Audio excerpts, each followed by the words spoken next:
Dean Martin left behind a fortune worth tens of millions of dollars. But when the details of his estate emerged, they revealed a decision almost nobody saw coming. The person who ended up at the center of his fortune wasn't who most people expected. Let me break it down. Dean Martin was the king of cool. He sold more than 150 million records worldwide, starred in more than 50 films, and anchored one of the most popular variety shows on American television for almost a decade. By the time he died, his estate was valued at roughly $30 million, making him one of the wealthiest members of the Rat Pack, trailing only Frank Sinatra. He had 8 children from 3 marriages: Craig, Claudia, Gail, and Deanna with his first wife, Betty McDonald; Dean Paul, Richie, and Gina with his second wife, Gina Beeger; and Sasha, adopted during his brief third marriage to Kathryn Hahn. 8 kids, 3 wives, one of the biggest names in American entertainment history. On paper, that estate should have been carved up 8 ways, maybe more if you count grandchildren. That's not how it went. After Martin's death,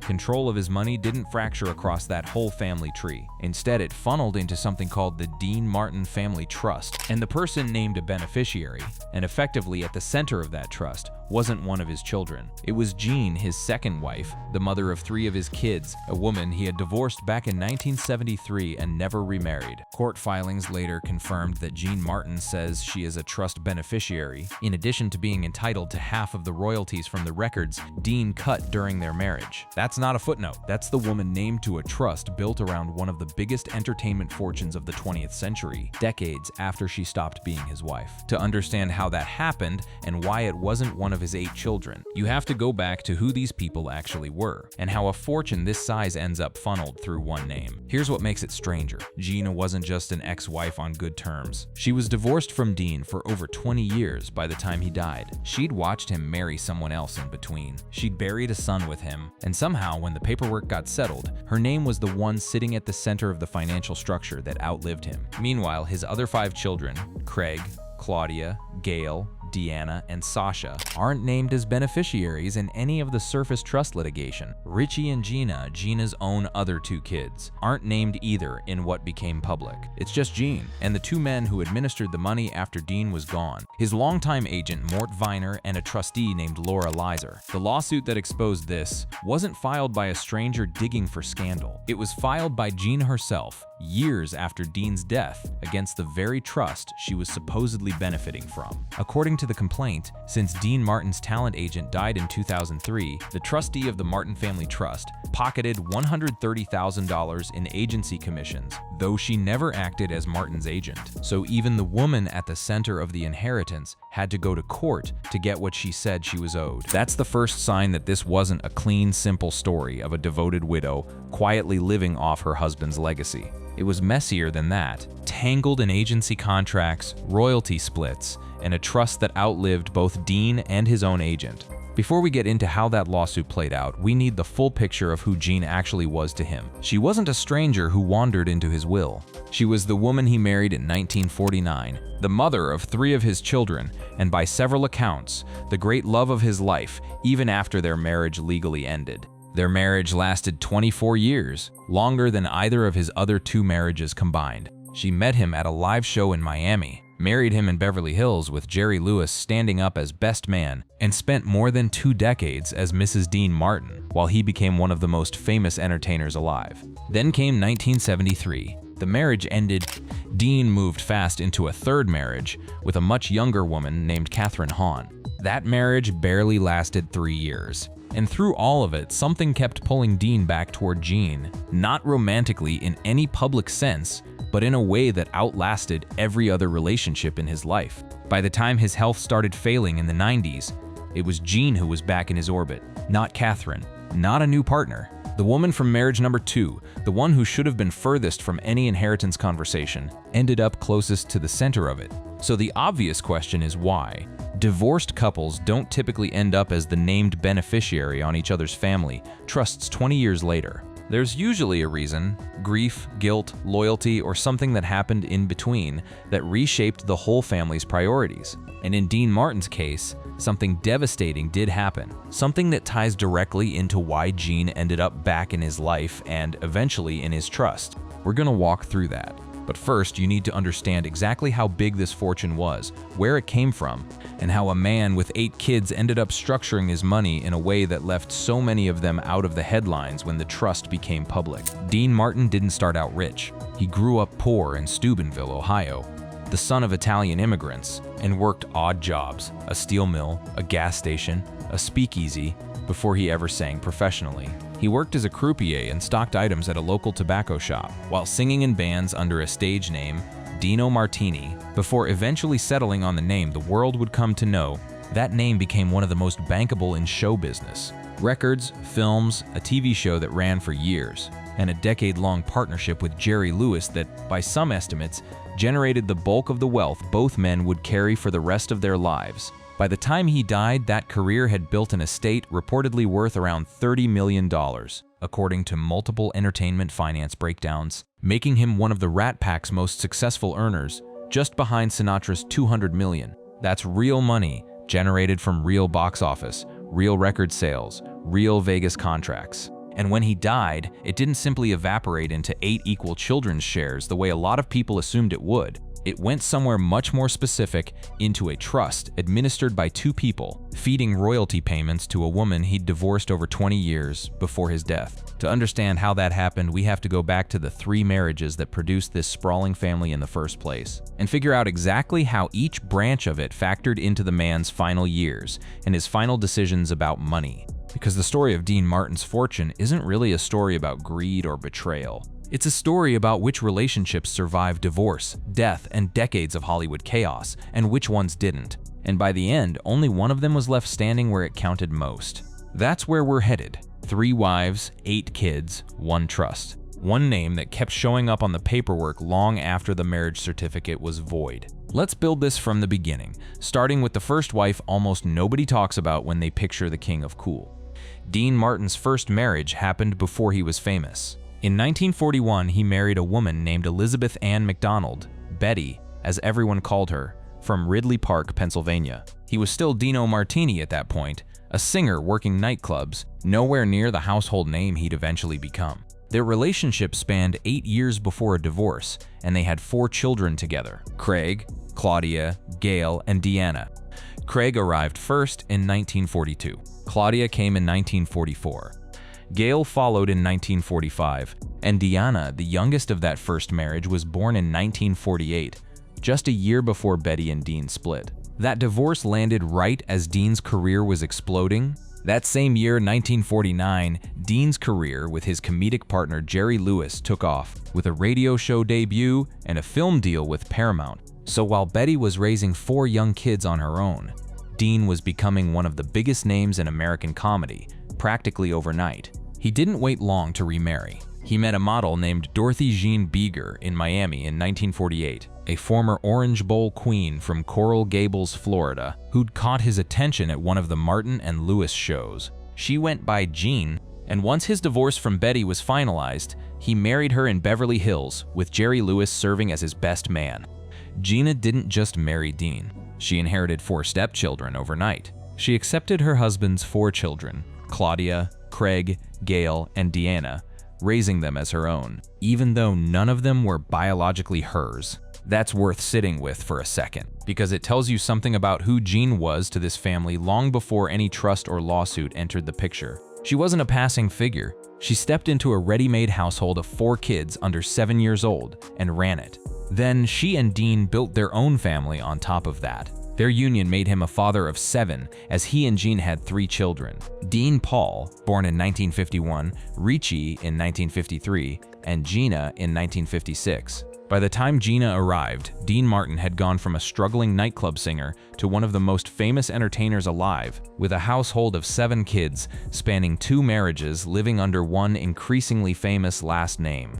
This was the marriage that lasted 24 years, the longest of Dean's 3 marriages, covering the era when Dean and Jerry Lewis were the biggest comedy act in the country, when Dean launched his solo film career, when he joined the Rat Pack, when the Dean Martin Show turned him into a fixture in American living rooms every week. Jean wasn't just present for his rise. She was raising his children, all 7 of them, while it happened.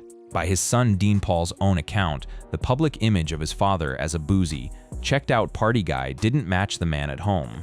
He told People magazine in 1978 that the man behind the onstage persona was far more complex than his reputation suggested, and that the drinking never matched what people assumed. That's the household Gina ran for over 2 decades. A famous father who, according to his own kids, prioritized being home for dinner over keeping up appearances. Then, in 1973, it ended. After 24 years, Dean and Jean divorced. No single public reason has ever been definitively nailed down. Hollywood marriages end for 1,000 reasons, and this one was no exception. But the timing of what happened next says a lot about where Dean's head was. Less than a month after his second marriage had dissolved, at 55 years old, Dean married 26-year-old Kathryn Hahn, a former receptionist at a Beverly Hills hair salon. It was fast. It was a huge age gap, even by the standards of the era, and it didn't last. Kathryn and Dean divorced in November 1976 after roughly 3 years of marriage. They never had biological children together, but Dean adopted Kathryn's daughter from a previous relationship, a girl named Sasha, making her his 8th and final child. Once that marriage ended, Dean never married again. He had 19 more years left to live, and he spent every one of them unmarried. That's the piece of the puzzle that matters most for where this story is headed. 3 marriages, 8 kids. And after the third one collapsed, Dean spent the rest of his life without a spouse, but not without Jean. Rest of his life without a spouse, but not without Jean. Because here's the thing nobody expected. Dean and Jean found their way back to each other, not through remarriage. They reconciled as a couple after his third divorce, even though they never made it official again. For the rest of Dean's life, the woman who was legally his ex-wife functioned in practice as something much closer to a partner than either of his other 2 wives ever would again. That reconciliation is the hinge this entire story swings on. If Dean and Gina had simply gone their separate ways after 1973, the way most divorced Hollywood couples do, there'd be no mystery here. His fortune would have likely split along more predictable lines, probably weighted toward his youngest marriage or split evenly across all 8 kids. Instead, the ex-wife came back into his orbit and stayed there until his death. So who was managing all this money while 3 marriages rose and fell? By the height of his fame, Dean Martin wasn't just a singer collecting a paycheck. He had built an entire financial infrastructure, a talent agency, international creative management, taking a commission on his royalties, a longtime personal agent named Mort Viner handling his business affairs, and decades of contracts from records, films, and television deals, all flowing through those channels. That structure is what eventually became the Dean Martin Family Trust after his death, the entity that would later become the center of a lawsuit and the mechanism through which his fortune actually got distributed, rather than a simple will read aloud to 8 assembled children. Understanding that structure matters because it explains why this story isn't as simple as he left everything to one person in a single dramatic will reading. Dean Martin's wealth was tied up in decades of royalty streams, record sales, film residuals, television rights. The kind of income that doesn't stop the day someone dies. It keeps generating money for years, sometimes decades afterward. That means whoever controlled the trust that collected those royalties effectively controlled an ongoing income stream, not just a one-time payout. And the terms of Dean and Jean's 1973 divorce settlement had already carved out a piece of that stream years before he passed away. According to Jean's own later court filing, her divorce settlement with Dean granted her half of the royalties from every record he made before their split. She says their divorce settlement granted her half of the royalties from records the famous crooner made before their divorce, with his agency taking its cut off the top before she received her share. That's decades of hit records. The Rat Pack era, the crooner years, the Vegas residencies, all generating royalty income that Jean was legally entitled to half of, dating back to a settlement signed while Nixon was still in office. That agreement didn't expire when Dean married Kathryn Hahn. It didn't expire when he reconciled with Jean. It kept running quietly for the rest of his life and beyond. When Dean Martin died on Christmas Day in 1995, that royalty arrangement didn't just disappear into a generic pool split between 8 children. After Dean Martin died in 1995, his agent, Mort Viner, and defendant Laura Leiser became co-trustees of the Dean Martin Family Trust, an entity built specifically around Dean's half of his own royalty payments. 2 trustees, 1 trust, and a claim from Gina filed years later, that she was owed both her contractual half of the royalties and a stake as an actual beneficiary of the trust itself. Gina Martin says she is a trust beneficiary, in addition to being entitled to half of the royalties, not one of his other children, not a new spouse, Jean. This is where the mystery deepens rather than resolves. If Jean was entitled to half the royalties by a 1973 settlement, and also named a trust beneficiary, that put her in a financial position that none of Dean's other 7 children, including her own biological kids Dean Paul, Richie, and Gina, appear to have shared in the public record. That's a strange outcome for a woman who was legally nobody to Dean Martin by the time he died. No marriage certificate, no shared last name in any formal sense that mattered to a court. Just history, 3 kids, and whatever loyalty survived a 1973 divorce, and a second marriage in between for Dean. So how does an ex-wife end up in that position 2 decades after the divorce? Part of it is the settlement itself, negotiated at the time of the split and never revisited. But part of it, by every account from people close to the family, comes down to what happened in the years after 1973. Specifically, a tragedy in 1987 that pulled Dean and Jean back together in a way neither of them likely expected. That tragedy is where the next part of this story picks up, because understanding why Jean ended up at the financial center of Dean Martin's legacy means understanding what happened to their oldest son together and how that loss reshaped Dean's final decade. Before we get there, it's worth pausing on the sheer size of what was at stake. Estimates commonly cite a net worth of around $30 million. At the time of Dean's death, a figure that would be significantly larger in today's dollars. Built from a 50-plus film career, a decade of chart hits, and one of the longest-running variety shows of its era. That's the fortune 8 children were watching from the sidelines. That's the fortune a trust with 2 non-family trustees was administering. And that's the fortune Jean, divorced, remarried, and divorced again by her ex-husband in the interim, reconciled but never remarried, ended up positioned closest to when the dust settled. None of this happened in a vacuum. Dean Martin's other children weren't absent from his life during these years. Deanna continued performing. Gina stayed close to the family. Craig worked behind the scenes on his father's own TV show. This wasn't a story of total estrangement across the board. But when it came to the actual financial architecture, the trust, the royalty split, the beneficiary designation, the paper trail points overwhelmingly toward Jean. That's the puzzle we're solving. Not just who Dean Martin's children were, though that matters. Not just how much money was involved, though that matters too. But specifically how a man with 8 children and 3 marriages ended up structuring his legacy around the one wife whose marriage had already legally ended. To get the full picture, we need to look at what Dean Martin's life actually looked like in the years after that reconciliation with Jean, how present she was, how absent his other relationships became, and what his day-to-day existence looked like as he moved from the biggest stage in the country into a much quieter, more private final decade. Because the trust and the lawsuit only tell you the legal outcome. They don't tell you why. For that, you have to look at the man himself in his last 20 years, and the one person who kept reappearing in his life, no matter how many times the world assumed she was out of the picture for good. That's exactly where we're headed next, the years between the divorce and the death, when Dean Martin went from the most in-demand entertainer in Las Vegas to a man who rarely left his house, and when Jean went from ex-wife to, in practice, the closest thing he had left to a partner. Because the story of who inherited Dean Martin's fortune isn't really a story about paperwork. It's a story about who was actually there, in the room, at the dinner table, in the hospital, when it mattered most. And that story starts with a tragedy neither Dean nor Jean ever fully recovered from. Of all Dean Martin's 8 children, one stood out as the one everyone expected the most from. Dean Paul Martin, known to the family as Dino Jr., and later just as Dean Paul, was the first child from Dean's marriage to Jean, born in November 1951. By every account, he was the kid who seemed to be able to do anything. He played tennis at a competitive level. He sang and started a rock band with friends. He acted, earning a Golden Globe nomination for a role in the film Players. His own father called him a good boy in interviews, saying he was proud of him no matter what path he chose. Dean Paul quickly earned the nickname Golden Boy inside the family, a label that stuck with him into adulthood. He married twice, both times to famous women.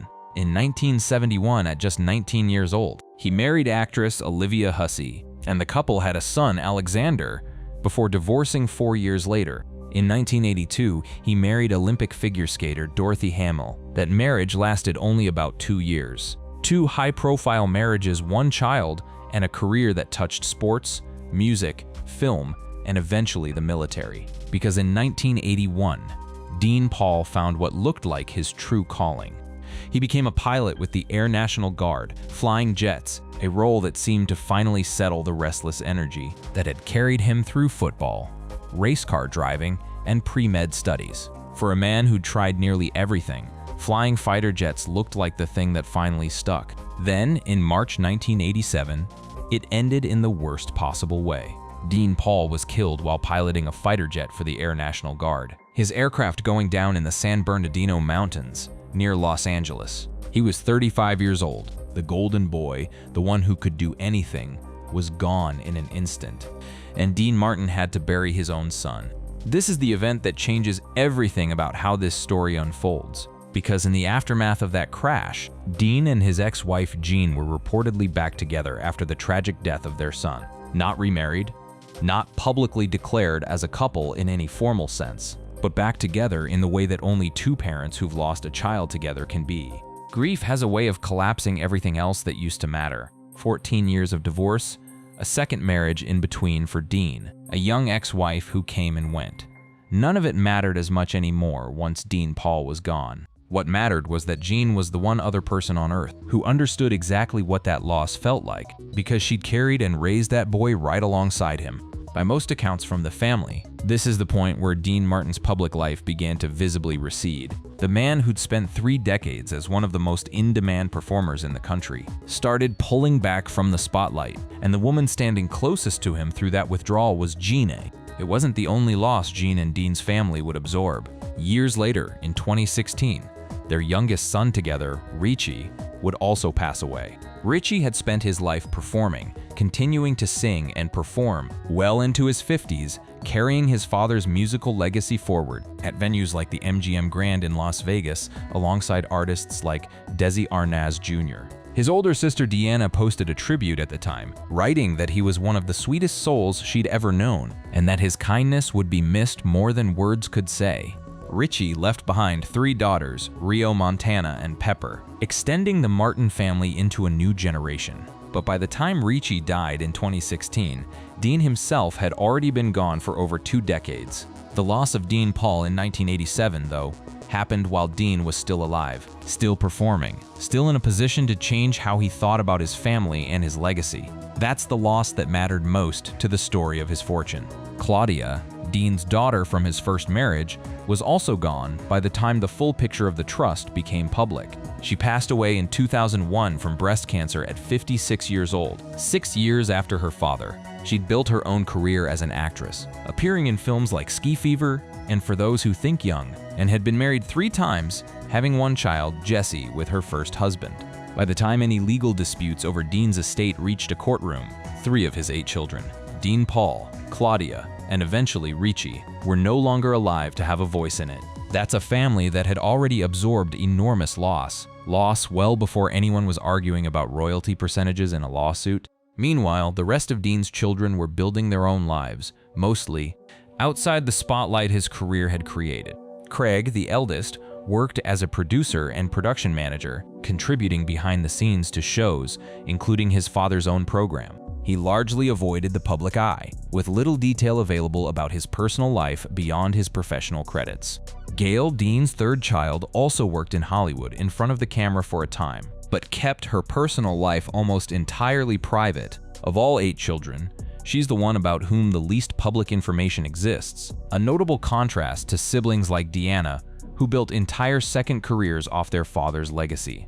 Deanna, meanwhile, became the family's most visible torchbearer. She continued performing well after her father's death, recording 5 albums between 2006 and 2016, with her first release built largely around covers of her father's own songs, including That's Amore. She's spoken publicly and often about her father, telling interviewers she has to recognize what he did for the world and the joy he brought to people, and describing him as someone who still feels present in her life all the time. She married John Griffith in February 1990, and the couple has remained together for decades. Her son, Mickey, followed a path into the family business as well, working as a film producer. Deanna has become, in many ways, the primary public keeper of her father's story, writing a memoir about growing up as his daughter and continuing to sing his songs for new generations of fans. Gina, the youngest child from Dean and Gina's marriage, took a much quieter path. She appeared briefly on a family holiday episode of her father's television show and acted in one TV movie, but largely stayed out of the public eye. In 1987, the same devastating year the family lost Dean Paul, Gina married Carl Wilson of the Beach Boys, a match her brother Richie described in his own memoir as a rare bright spot in what had been an otherwise difficult season for the family. Gina and Carl remained married until his death from lung cancer in 1998, 3 years after Dean Martin's own death. Two families intertwined by music, both losing central figures to illness within a few years of each other. And then there's Sasha, the adopted daughter from Dean's brief third marriage to Catherine Hahn. Very little public information exists about her life compared to her siblings. What's known is that she followed her father into the entertainment industry in a limited capacity, appearing in a small number of film and television projects, but she's largely kept her life away from public attention, much like her father's third marriage that brought her into the family in the first place. Of all 8 children, Sasha represents the branch of the family furthest removed, biologically, from Dean Martin himself, an adopted daughter from a marriage that lasted barely 3 years. That distance seems to be reflected in how little of her story made it into the public record, both during Dean's life and after. So by the time Dean Martin reached his final years, this is the family landscape he was looking at. 4 children from a marriage that ended in 1949. 3 children from a marriage that ended in 1973, one of whom he'd already buried. 1 adopted daughter from a marriage that ended in 1976. And 1 woman, Jean, who technically belonged to none of those categories anymore, but who had raised 7 of his 8 children and stood beside him through the worst loss of his life. That's not a simple family tree. That's a complicated map of loyalty, loss, and time. And it's the map that ultimately determined where his money went. Dean Martin's public presence shrank dramatically in his final decade. After decades as one of the most visible entertainers in America, he became known for a much quieter, more withdrawn lifestyle in his later years, largely staying close to home, favoring familiar routines over the spotlight that had defined most of his adult life. Multiple family members and biographers have described this shift as directly tied to the loss of Dean Paul. It's in this stretch of his life, quiet, private, grieving, that Gina's presence became most significant. Not as a headline, not as a remarried wife, just as the person who was there consistently, while the rest of his public-facing life faded into the background. By the early 1990s, Dean Martin's health had also begun to decline. He was eventually diagnosed with lung cancer, and in 1995, Martin sadly passed away from a series of health problems, including lung cancer. He died at his home on Christmas Day at 78 years old, with respiratory failure listed as the immediate cause. That death closed the book on one of the most successful entertainment careers of the 20th century. But it opened an entirely new chapter for his family, one centered not on performances or record deals, but on exactly how his fortune would move forward without him and who would actually be standing at the center of it.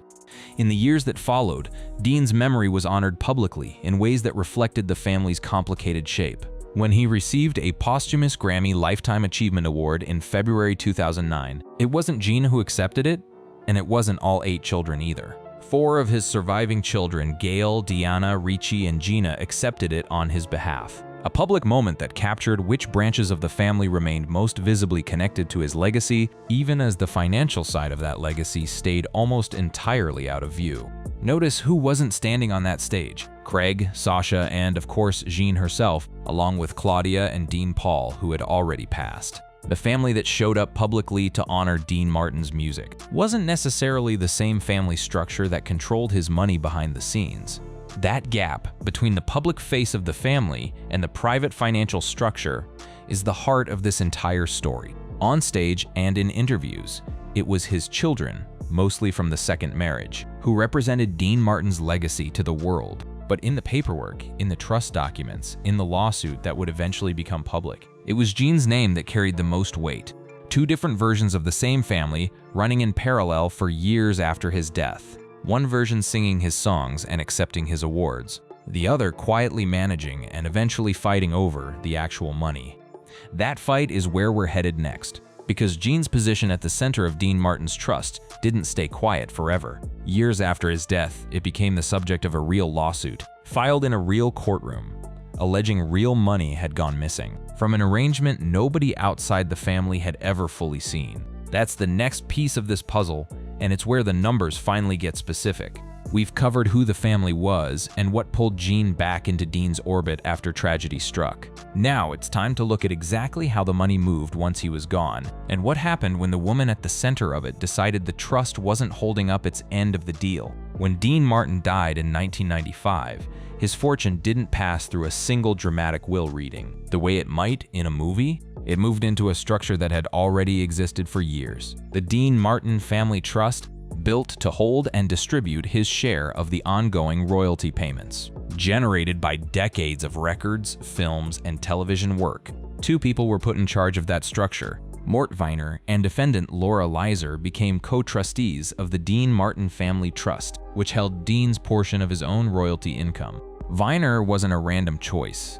He'd been Dean's agent for years, someone who understood exactly how those royalty streams worked, because he'd helped negotiate many of the deals that created them in the first place. For years, that arrangement functioned quietly out of public view. The trust collected royalty payments from Dean's back catalog, his hit records, his film residuals, his television rights, and distributed them according to whatever terms had been set. Gene, per her 1973 divorce settlement, was still entitled to half of the royalties generated from records made during their marriage, a right that predated Dean's death by more than 2 decades and had nothing to do with the trust itself. But according to Gina's own account, being entitled to that royalty split on paper and actually receiving it in practice turned out to be two very different things. Once Mort Viner was no longer around to personally oversee it. Mort Viner died in 2003, 8 years after Dean. His death created a gap in institutional knowledge about exactly how the trust and the royalty arrangement were supposed to work. The passing of Mort Viner, Martin's longtime manager, who held considerable knowledge of the estate's handling, created a void that left the rest of the family, including Gene, without the one person who'd built and understood the entire financial architecture. That's when Laura Leiser, the surviving co-trustee, became the sole administrator overseeing the trust's operations. And that's when, according to the lawsuit Gene would eventually file, things started to go wrong. The core allegation was straightforward, and it centered on money that shouldn't have been taken at all. Gina's complaint alleged that after Viner's death, Leiser pocketed $130,000 in agency commissions, though she never acted as Martin's agent. In other words, commissions that should have gone to an actual talent agency handling Dean's business were instead being kept by the trustee herself, despite her never functioning as his agent in any real capacity. That's not a small accounting discrepancy. That's a 6-figure sum allegedly taken as a fee for work that, according to the lawsuit, was never actually performed. And it was money that came directly out of the royalty pool that Gene was contractually entitled to half of. The lawsuit laid out the mechanics of the original arrangement in detail. The singer agreed that his talent agency, International Creative Management, could take its 10% commission before giving Gene half of his royalties. According to the complaint, that was the deal struck at the time of the 1973 divorce. A 10% cut to the agency, then an even split of what remained between Dean and Gina. That arrangement made sense while Dean was alive and ICM was actively representing him. But once he died, and once Mort Viner, the man who'd personally handled the account, also died, the question became who, if anyone, was legitimately entitled to keep taking that 10% commission off the top. Gina's lawsuit argued the answer was nobody, and that Leiser had been taking it anyway.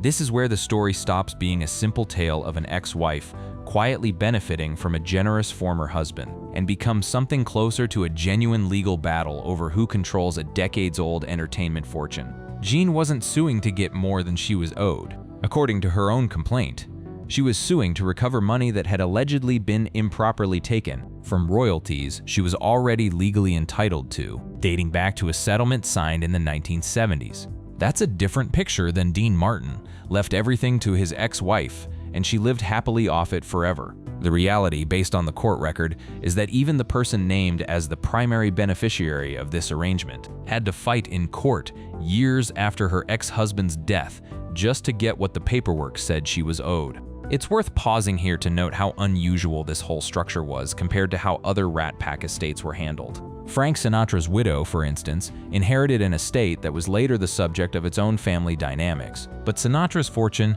reportedly around $200 million, moved through more conventional inheritance channels. Sammy Davis Jr. left the bulk of his estate, estimated at $4 million, to his widow, Altavice Davis, though he also owed the IRS more than $5 million in back taxes, a debt that ballooned to over $7 million after interest and penalties. Dean Martin's situation was different from both. His money wasn't primarily flowing to a widow, because he didn't have one. He died unmarried. Instead, it flowed to a trust built around royalty income, administered by non-family trustees, with an ex-wife's decades-old divorce settlement determining who actually got paid. That structural quirk explains a lot about why this story confused so many people for so long. There was no simple headline moment, no reading of a will in front of 8 assembled children, no widow accepting condolences and a check. Instead, there was a quiet trust, a royalty stream that kept generating income for years after Dean's death, and an ex-wife whose legal claim to that income predated his death by over 2 decades. It's the kind of arrangement that only becomes visible when something goes wrong, which is exactly what happened once Jean decided the trust wasn't honoring its obligations and took Lizer to court. What happened to the other children during all of this? Based on the available public record, none of Dean's other 7 children, including Richie and Gina's own biological children with Dean, appear as named beneficiaries or parties in the litigation surrounding the Dean Martin family trust. The lawsuit centers entirely on Gina's claims against the trustee, tied specifically to her own 1973 divorce settlement and her status as a named trust beneficiary. That doesn't necessarily mean the other children received nothing from their father's estate. Personal property, individual bequests, and other assets outside the specific royalty trust may well have been distributed differently, and much of that remains outside public court records. But when it comes to the ongoing royalty income from Dean Martin's actual entertainment career, the records, the films, the decades of residuals, the legal paper trail points overwhelmingly to one person controlling access to that stream: Gina. This is also where a broader pattern among aging entertainers becomes relevant. Estate planning experts have long pointed to Dean Martin's situation as an example of how the lack of publicly available records related to his estate significantly hinders any thorough analysis of exactly how his wealth was ultimately divided.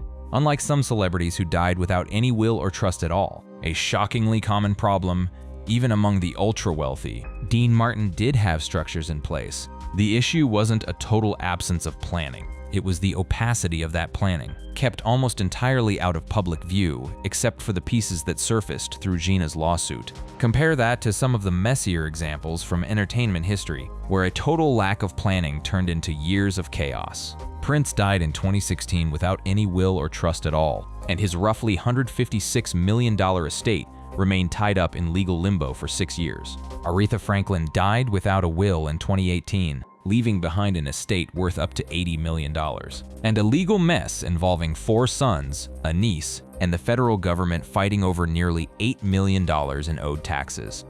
Dean Martin's situation never reached that level of public chaos, precisely because a trust did exist and Gina's rights had been contractually spelled out decades earlier. But the fact that even a well-structured trust still ended up in litigation over missing commissions shows just how easily these arrangements can go sideways once the person who built them, in this case Mort Viner, is no longer around to enforce them.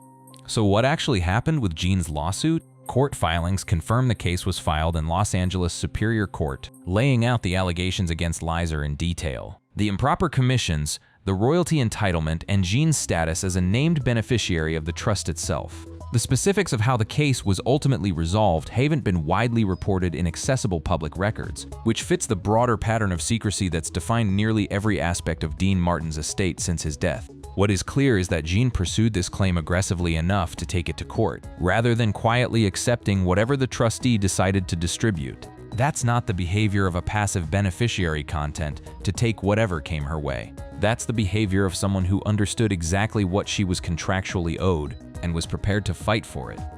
This lawsuit is also, in a strange way, the strongest piece of evidence for who Dean Martin's fortune was actually structured around. you don't file a lawsuit over commissions on royalties you're not entitled to. Jean's legal claim only makes sense in a world where her position, first through the 1973 settlement, then reinforced through her status in the Dean Martin Family Trust, genuinely was the financial center of Dean's musical estate. If the fortune had been evenly split 8 ways among his children, the way most people initially assumed, there'd be no basis for Jean alone to sue over trust commissions tied to Dean's royalty income. The fact that she was the one in court, fighting over exactly this issue, tells you where the actual financial center of gravity sat. It's also worth noting what this meant for Jean's own children. Dean Paul, Richie, and Gina, who might have expected some more direct stake in their father's ongoing royalty income. By the time this lawsuit surfaced, Dean Paul had already been dead for years, killed in that 1987 crash. Richie was still alive and performing, carrying his father's musical legacy forward on stages in Las Vegas, but he doesn't appear in the public record as a party to the trust litigation. Gina, similarly, isn't named. That means even within Jean's own branch of the family, the 3 kids she'd had directly with Dean, it was Jean herself, not her children, who held the direct financial claim tied to the estate's royalty income. The inheritance, in the most literal, provable sense available through public records, ran through one person, the mother, not any of the children. That's a striking detail when you consider how much attention Dean Martin's children have received publicly over the decades, through memoirs, tribute performances, documentaries, and interviews. Deanna wrote a book about growing up as his daughter. Richie wrote his own memoir before his death. Multiple children accepted his posthumous Grammy. They've been, collectively, the public face of Dean Martin's legacy for 30 years. But the money? The specific, provable, litigated royalty stream tied to his actual body of work appears to have run through Jean. Public visibility and financial inheritance turned out to be 2 entirely separate tracks in this family's story. And understanding that split is key to understanding why so many assumptions about who inherited Dean Martin turned out to be wrong.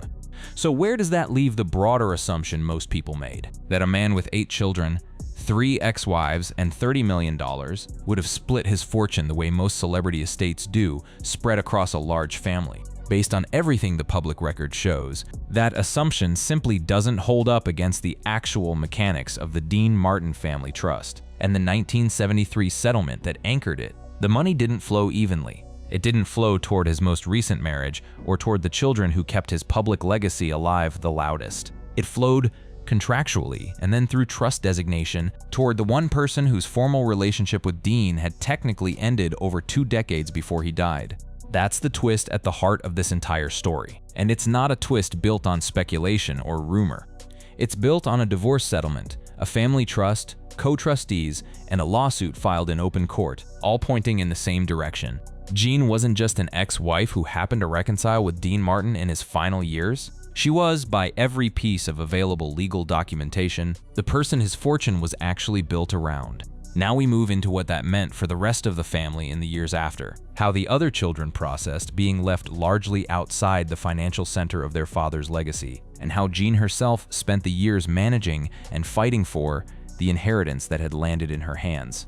With the financial structure of Dean Martin's estate settled, or at least as settled as it would ever publicly become, his children spent the years after his death building their own relationships with his legacy, largely separate from the trust dispute that was unfolding behind the scenes.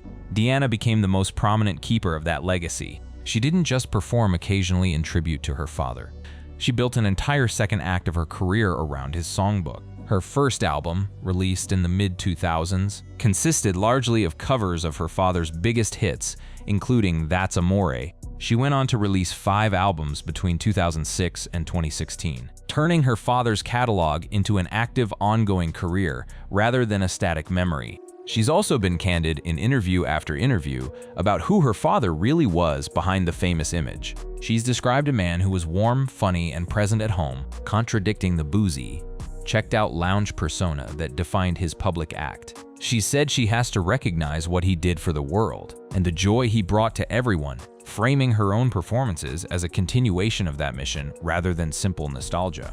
Her memoir, written with Wendy Holden and published in 2010, gave fans the most detailed public account yet of what life inside that famous complicated household actually looked like. 7 kids across 2 marriages, a father who traveled constantly for work but tried to be home every night for dinner when he could, and a family that, according to her own account, was far closer than the tabloids of the era ever suggested.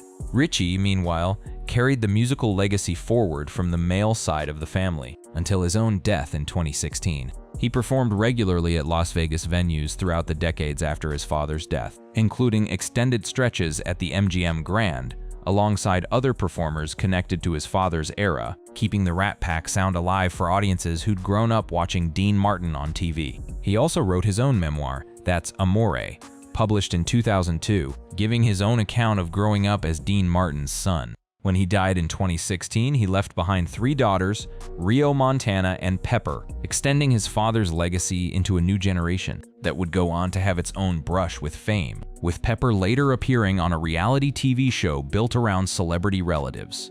Gina, by contrast, chose almost the opposite path from her siblings. After a brief childhood appearance on her father's variety show and one TV movie role, she stepped almost entirely out of the public eye. Her most publicly documented moment came in 1987, the same devastating year the family lost Dean Paul, when she married Carl Wilson of the Beach Boys, a union her brother Ritchie described in his own memoir as a rare bright spot during an otherwise difficult stretch for the family. That marriage lasted until Carl Wilson's death from lung cancer in 1998, just 3 years after her own father died from the same disease.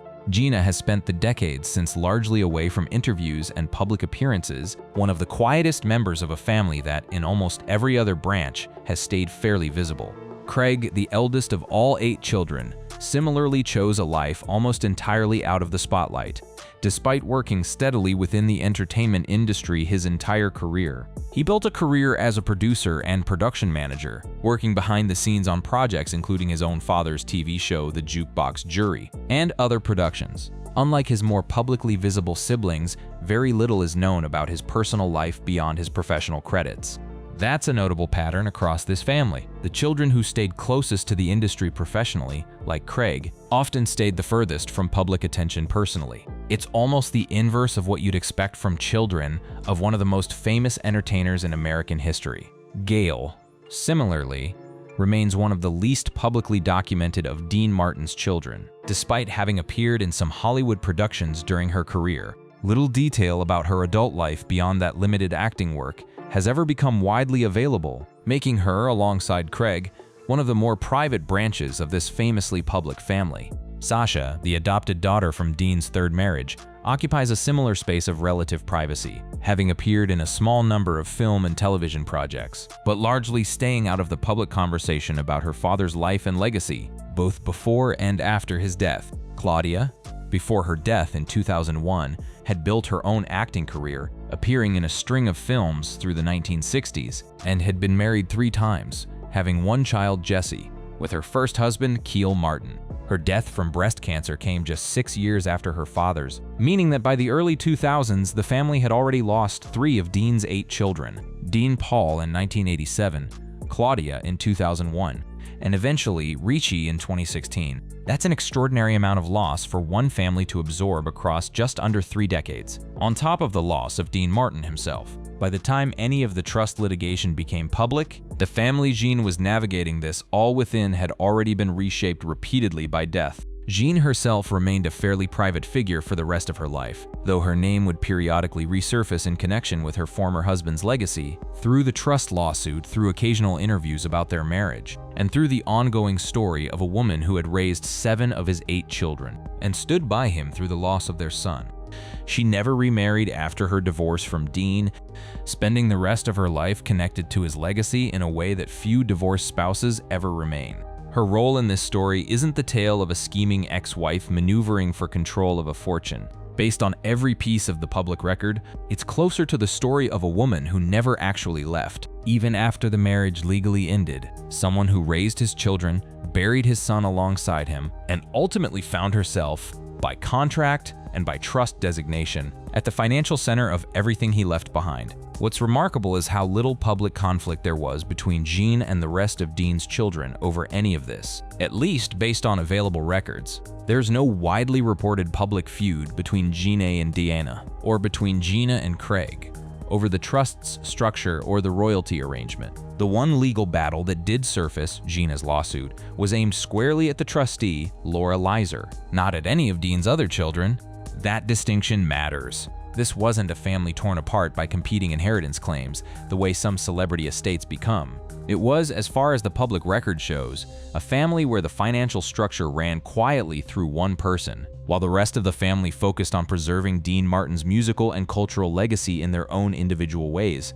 That legacy has continued to grow in the decades since his death, largely independent of however the trust's money was ultimately distributed. His Grammy Lifetime Achievement Award, awarded posthumously in 2009, was accepted by 4 of his children, a moment that brought Gayle, Diana, Richie, and Gina together publicly to represent their father's body of work. His music has found new audiences repeatedly since his death, through holiday radio staples like his rendition with Martina McBride, through a 2007 duets album featuring artists ranging from Kevin Spacey to Robbie Williams reinterpreting his catalog, and through the ongoing use of songs like Ain't That a Kick in the Head in film and television, decades after their original release. A 2021 documentary, Dean Martin, King of Cool, directed by Tom Donahue, gave the family's story its most comprehensive public airing yet, premiering on Turner Classic Movies and drawing on interviews with people who knew him well. In discussing the project, Donahue pointed to how much family meant to Dean throughout his life, tying it back to his Italian heritage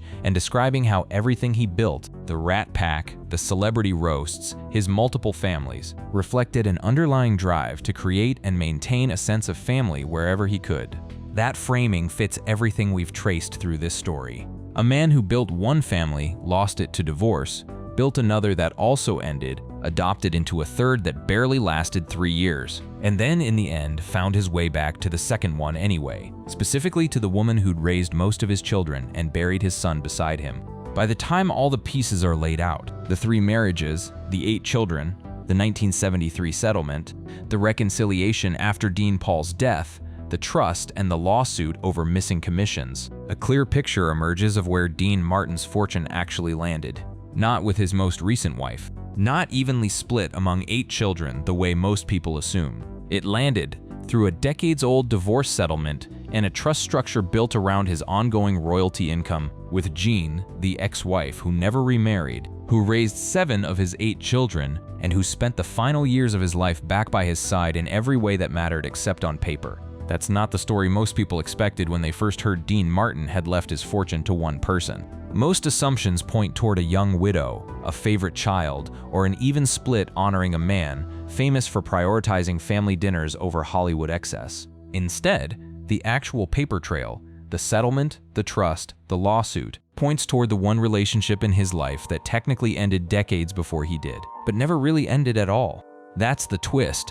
Not scandal, not betrayal. Just a quiet, decades-long loyalty that outlasted a divorce, a second marriage, and nearly 20 years of separation, and ended up defining where one of the biggest entertainment fortunes of the 20th century actually went. So what does all of this mean for the family today, 30 years after Dean Martin's death? The children who built public careers off his legacy continue doing so. Diana still performs his songs. Richie's daughters carry a public connection to the family name into a new generation.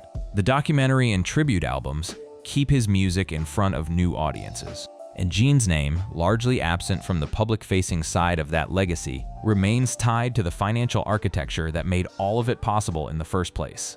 That's where we land at the end of this story. Not with a clean resolution, but with a family that's still in its own way, working out what Dean Martin actually left behind and to whom. 30 years after Dean Martin's death, the family he built across 3 marriages is still, in various ways, living out the consequences of how his fortune was structured. His children have aged into their 70s and 80s. His grandchildren, 6 of them, spanning Richie's 3 daughters, Diana's son, Dean Paul's son Alexander, and others, carry the family name into a 4th generation, most of them staying well outside the entertainment spotlight their grandfather once dominated. The trust itself, built around his royalty income, has continued functioning in whatever form it settled into after Jean's lawsuit against Laura Lizer, though the full resolution of that case and the current state of the trust's administration haven't been made widely public. That's consistent with nearly everything else about this story. A family fortune that's always operated with far more privacy than the public assumed, even decades after the man himself was gone.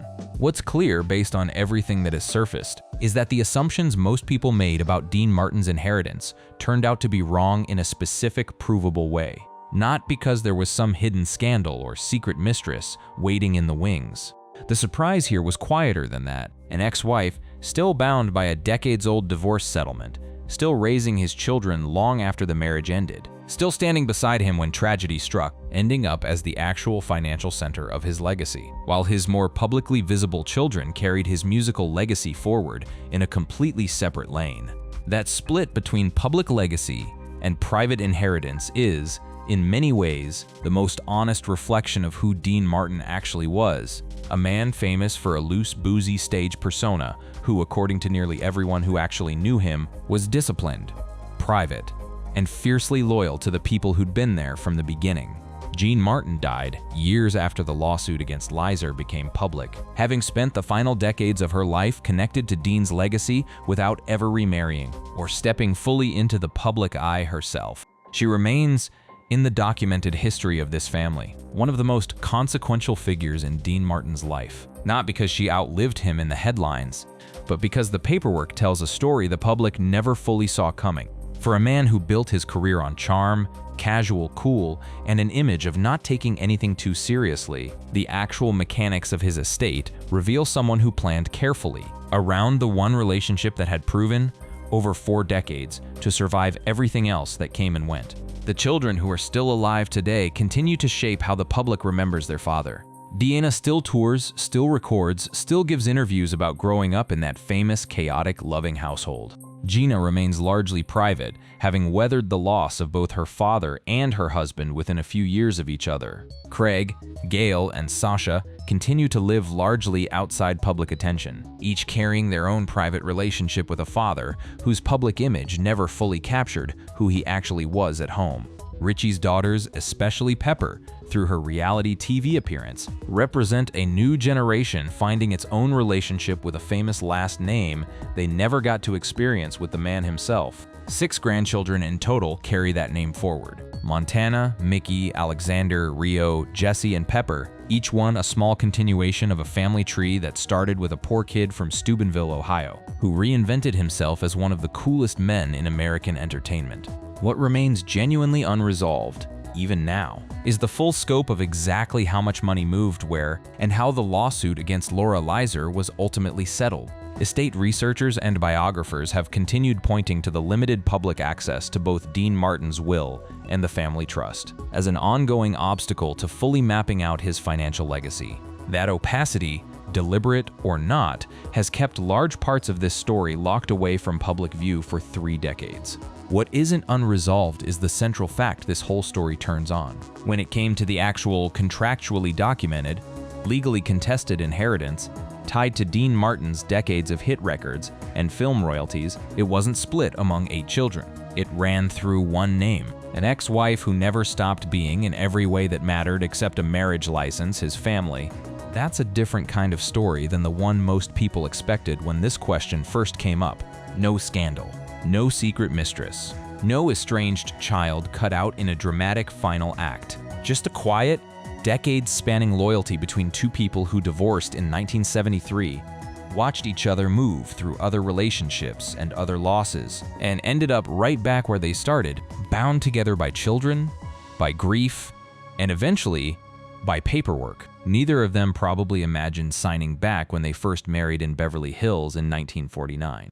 Dean Martin spent his career being underestimated as the loose, unserious half of a comedy duo, a lounge singer who never seemed to take anything too seriously. But the way he structured his legacy tells a different story. A man who, when it mattered most, put his trust in the one relationship that had actually proven, across every version of his complicated life, that it wasn't going anywhere. And that, in the end, is who Dean Martin left his fortune to. Not the wife who was newest. Not the children who sang his songs the loudest in the decades after he was gone. The one person who had been there the longest, in the ways that counted, long after the paperwork said she wasn't